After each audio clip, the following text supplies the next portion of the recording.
Hello, c'est HR, votre chroniqueur. Alors aujourd'hui, je vais vous parler du film Joker, Folie à deux. Étant fan des DC Comics, forcément, j'étais obligé d'aller le voir. Surtout que j'avais largement apprécié le premier opus en 2019. Premier opus qui fut un véritable succès, qui a notamment surpris Todd Phillips, le réalisateur, et les producteurs via la Warner Bros. Alors le film Joker, premier du nom, sorti en 2019, était une production américaine et canadienne, principalement produit par DC Films, Warner Bros, Braun et Village Roadshow. Le succès a été phénoménal, le film a rapporté plus d'1 milliard, ce qui a radicalement modifié l'objectif principal de ce film.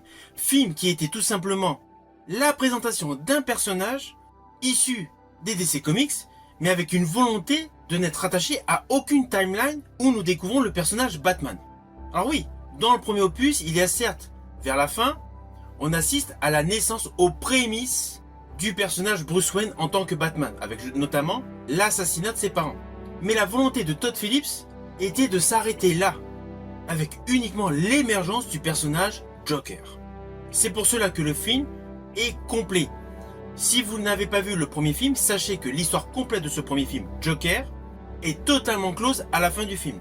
Aucune suite était prévue initialement. Cependant, le film a rencontré un succès donc phénoménal. De ce fait, une suite a été mise en chantier. Mais cette suite a beaucoup de particularités. Mais d'abord, voici l'histoire de cette fameuse suite. Alors naturellement, j'espère que vous avez vu le premier film, car à la fin du premier film Joker, le personnage interprété par Joaquin Phoenix, c'est-à-dire le Joker alias Arthur Fleck, se retrouvait interné. Et justement, dans ce deuxième opus, nous retrouvons Arthur Fleck interné à l'asile d'Arkham.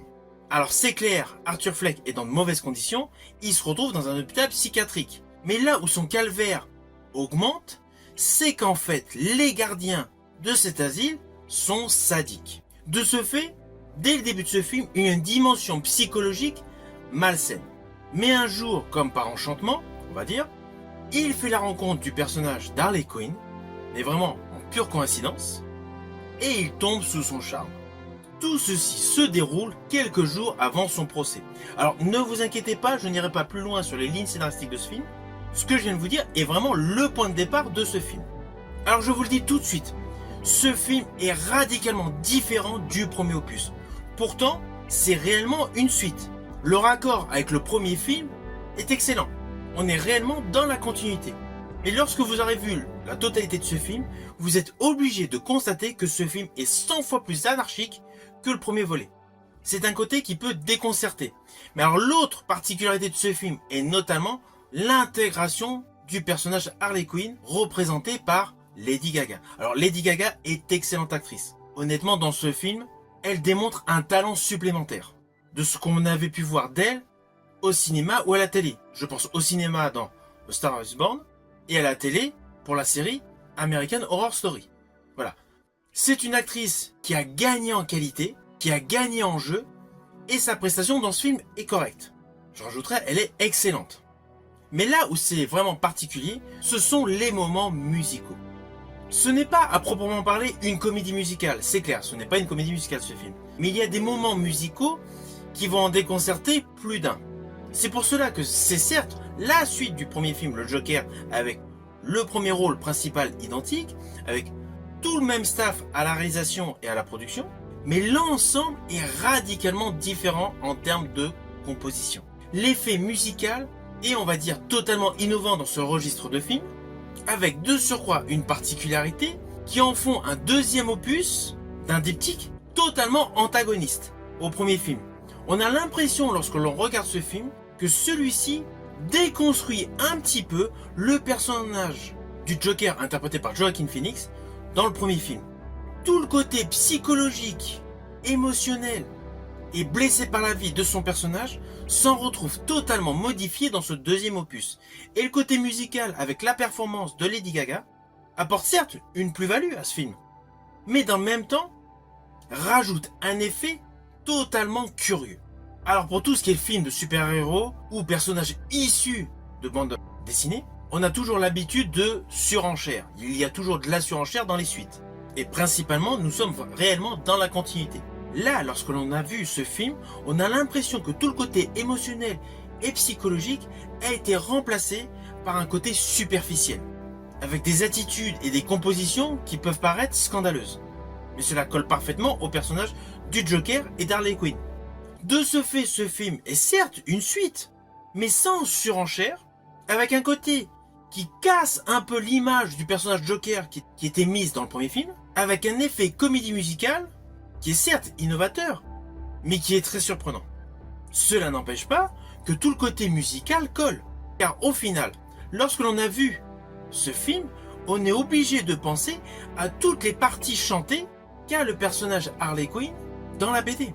Dans la BD originale, elle chante. Ah oui, ce n'est pas de A à Z, mais elle a ses moments de folie, ses moments de chansons. Je pense que c'est pour cela que Todd Phillips, le réalisateur, a voulu rajouter ce point dans ce film. Néanmoins, je tiens quand même à vous dire, malgré ce côté très surprenant, au final, je reste un petit peu sceptique, surtout pour un certain passage chanté, parce qu'on a l'impression qu'on ne sait plus si on est dans le réel ou dans le rêve. J'ai apprécié ce film. J'estime que Todd Phillips a voulu justement faire une innovation, un truc qui dénote totalement dans le paysage cinématographique concernant les films liés aux super-héros. Alors attention à ce que je veux dire, cela s'apparente à des spoils, mais c'est plus par rapport à des détails visuels que j'ai trouvé surprenants. Enfin oui, visuel, il y a un détail sonore aussi que je vais préciser. Mais bon, le premier détail visuel est l'intro de ce film. L'intro de ce film qui est faite de manière animée. C'est totalement innovant pour ce type de film. Le deuxième détail visuel qui m'a totalement scotché, c'est une certaine scène où se déroule une explosion dans le film. La scène est un réel contraste à tout le film. Et si vous êtes vraiment bien concentré sur tout ce qu'on nous présente lors de ce plan séquence, enfin juste après l'explosion, vous remarquerez un certain détail concernant le personnage Harvey Dent. Et sinon, niveau sonore, j'ai été totalement surpris d'entendre la plus belle chanson de Jacques Brel. Vous voyez, ce n'était pas des spoils de folie, ça ne vous gâche en rien l'histoire de ce film, qui est assez simpliste, du fait de l'agrémentation de nombreuses chansons. Mais lorsque vous verrez ce film, voilà, les 3 points que je viens de vous citer sont vraiment 3 points dans ce film qui m'ont scotché et qui m'ont surpris. Alors au final, naturellement, c'est un film que je vous invite à découvrir au cinéma. Je rajouterai, si vous avez la possibilité de le voir en IMAX, c'est 100 fois mieux. Le film est totalement porté par le couple vedette Joaquin Phoenix et Lady Gaga, et c'est un beau moment de cinéma. Déconcertant, certes, mais bon moment de cinéma. J'espère donc que vous irez voir ce film.